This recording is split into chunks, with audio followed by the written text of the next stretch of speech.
लाखों जवान चप्पे चप्पे पर पहरा, 20 राज्यों से फोर्स और सियासत का हाई वोल्टेज वार। बंगाल में बैलेट बनाम बैटल।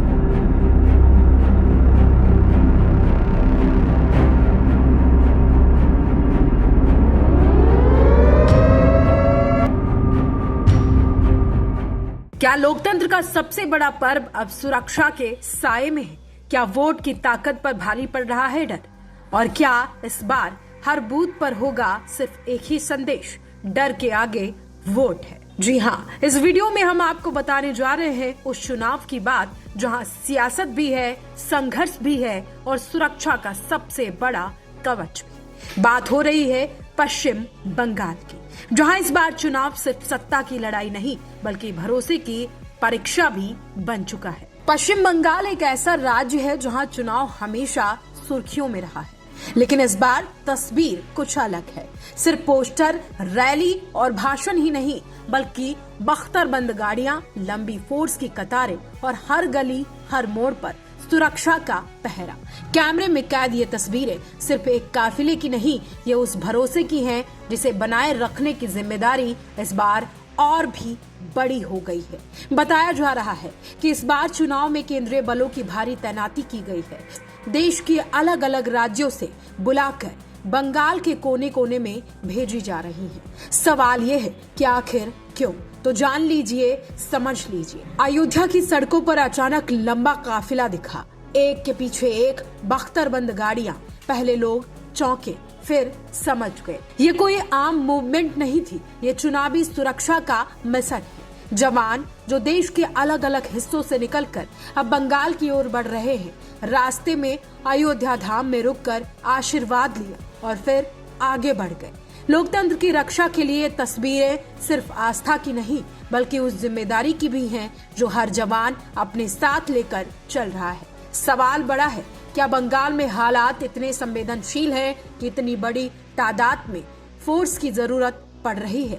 पिछले कुछ चुनावों पर अगर नजर डाली जाए तो हिंसा, झड़पें, बूथ कब्जाने के आरोप और राजनीतिक कार्यकर्ताओं के बीच टकराव, ये सब खबरों का हिस्सा रहे। इसी वजह से इस बार चुनाव आयोग ने कोई रिस्क नहीं लिया और सुरक्षा को सबसे बड़ा एजेंडा बनाया। इधर सियासत भी अपने चरम पर है। एक तरफ ममता बनर्जी जो अपनी सत्ता बचाने के लिए पूरी ताकत झोंकती हुई नजर आ रही है, तो दूसरी तरफ बीजेपी जिसने इस बार बंगाल फतह करने को मिशन बना लिया। देश के गृह मंत्री अमित शाह खुद मैदान में उतरकर साफ संदेश दे चुके हैं, कोई भी गुंडा किसी वोटर को रोक नहीं पाएगा। अरे शुभेंदु दा हमारे नंदीग्राम से लड़ना चाहते थे। मैंने शुभेंदु दा को कहा था कि सिर्फ नंदीग्राम नहीं, ममता के घर में जाकर उसको हराना है।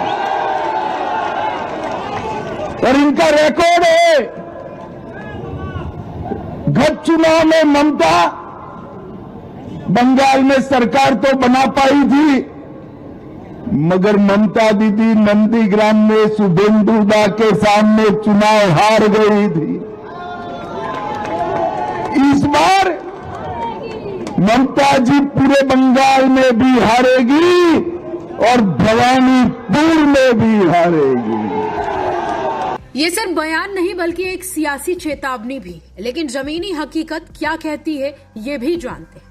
कुछ इलाकों में लोग अब भी डर की बात करते हैं, कुछ जगहों पर राजनीतिक दबाव के आरोप भी लगते हैं, तो कहीं प्रशासन पर सवाल भी उठाए जाते हैं। हालांकि सुरक्षा बलों की मौजूदगी ने एक भरोसा जरूर दिया है कि इस बार हालात पहले जैसे नहीं रहेंगे। सोचिए, अगर एक आम वोटर जो सिर्फ अपने अधिकार का इस्तेमाल करना चाहता है, उसे अगर सुरक्षा की जरूरत महसूस हो तो ये लोकतंत्र के लिए कितना बड़ा भयावह सवाल हो सकता है।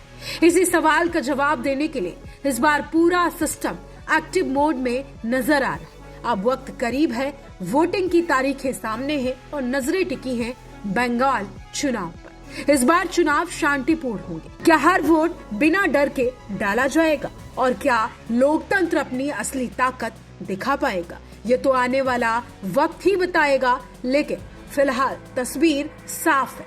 बंगाल में इस बार सिर्फ चुनाव नहीं बल्कि भरोसे की परीक्षा हो रही है। तो आपको क्या लगता है, इतनी भारी सुरक्षा के बाद बंगाल में निष्पक्ष चुनाव संभव है? अपनी राय हमें कमेंट्स में जरूर बताइए।